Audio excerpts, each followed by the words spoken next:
Bonjour, c'est Mon Reptile, j'espère que vous allez bien, en tout cas moi ça va. Donc après quelques temps d'absence, je reviens sur le devant de la scène et les vidéos vont reprendre. Donc à la demande d'un de mes abonnés, là je vais faire une vidéo sur la Kinosternum borii, dit Sinosterne de bord.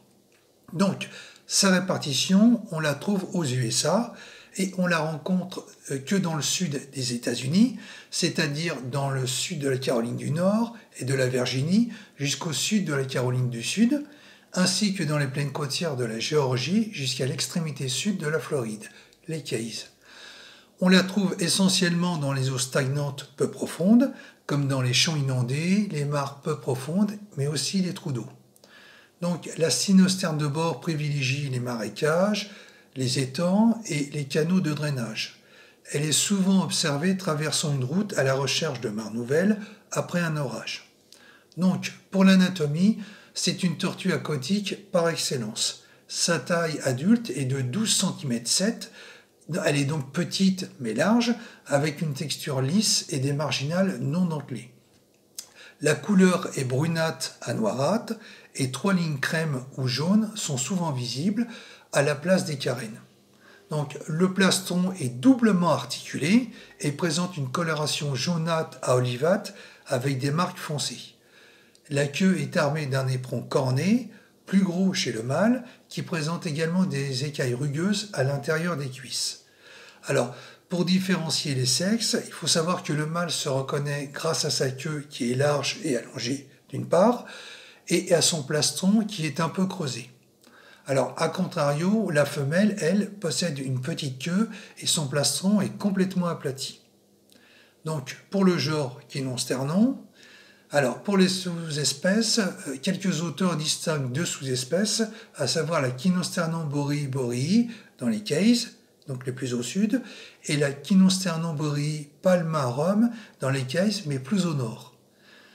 Pour l'alimentation, la Kinosternum borii abcède toutes sortes d'aliments. Donc son régime alimentaire va des insectes, des escargots, des poissons morts aux plantes et graines aquatiques. Elle s'attaque également aux appâts des pêcheurs et de plus, elle apprécie les bousses de vache, alors, sans doute pour y rechercher des insectes, car localement, on la nomme la codung cotter. Désolé pour mon anglais.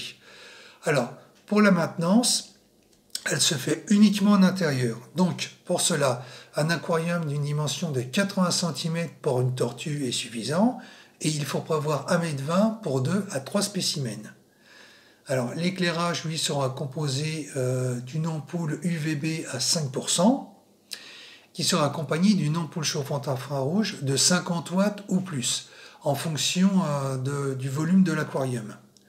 Ou alors, autre solution, c'est d'acheter une ampoule 2 en 1. Alors, je pense à la Solaraptor qui diffuse non seulement des UV de bonne qualité, mais qui diffuse également de la chaleur. C'est ce que j'appelle le tout en un. Après, il y a plusieurs puissances donc, qui sont adaptées à choisir par rapport à la taille de l'aquarium. Alors, pour la partie aquatique, il faut prévoir un thermoplongeur, donc pourvu d'une molette de réglage, dont la puissance est de 50 watts ou davantage, qui là aussi sera fonction du volume de l'aquarium. Alors, comme d'habitude, tous les équipements électriques seront reliés directement à un programmateur d'horaire pour plus avoir à s'occuper de l'extinction et de la mise en marche, sauf évidemment pour le thermoplongeur qui lui doit être allumé en permanence.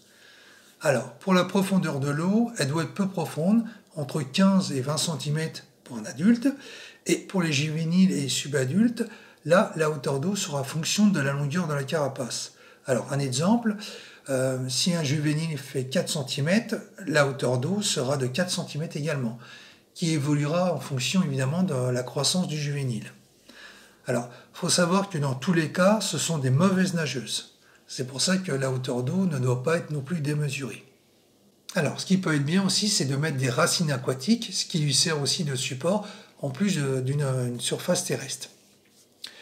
Alors, le fond de l'aquarium, lui, il sera garni d'un substrat, donc soit à base de galets, ou mieux, soit à base de sable, comme du sable de Loire par exemple, avec une hauteur comprise entre 10 et 15 cm.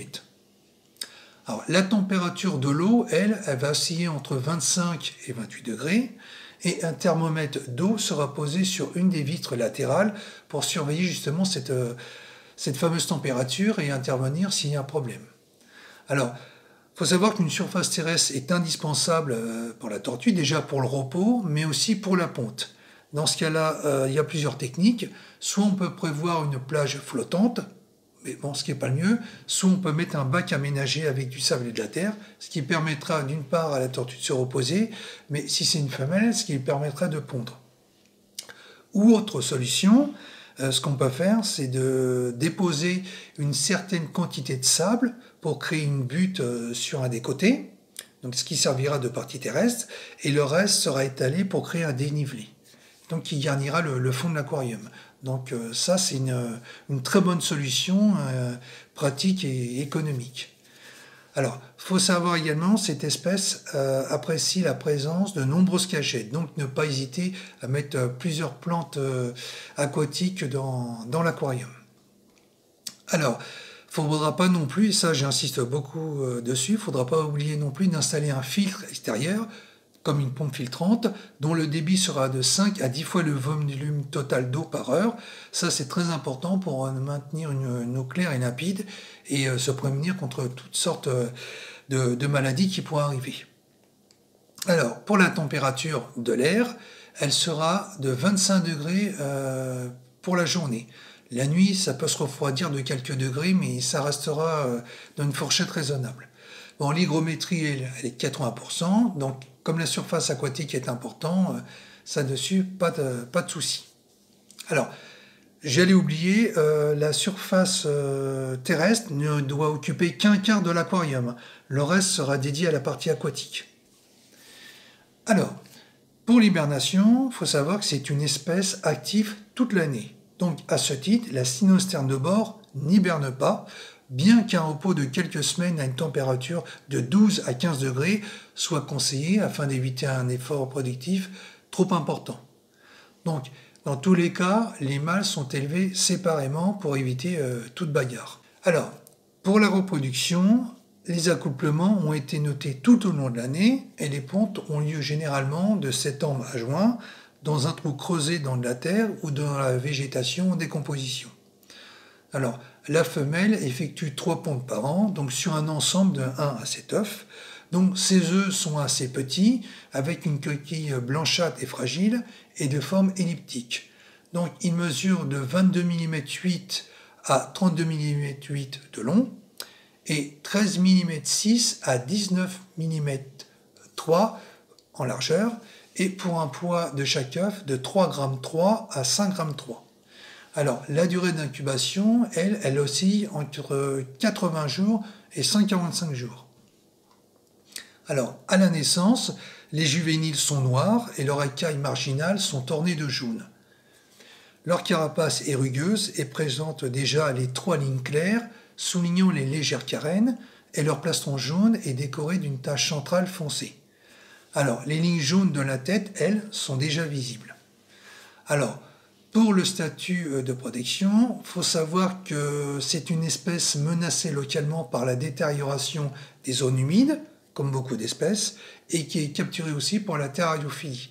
Mais dans l'ensemble, d'après mes recherches, c'est une espèce qui n'est pas menacée du tout, donc ses effectifs ne sont pas en danger. Et d'ailleurs, les Kinosternoborii ne sont pas soumis justement à la réglementation de la CITES, ni à la réglementation européenne. Et elles n'apparaissent pas non plus dans les annexes 1 et 2 de l'arrêté du 20 mars 2007. Donc c'est une espèce qui n'est pas inquiétée actuellement. Voilà, bah écoute, on arrive à la fin de la vidéo, j'espère qu'elle t'a plu. Si c'est le cas, bah n'hésite pas à liker, à commenter, à t'abonner si mon contenu te plaît. Et moi je te dis à la prochaine dans une autre vidéo. Bye bye.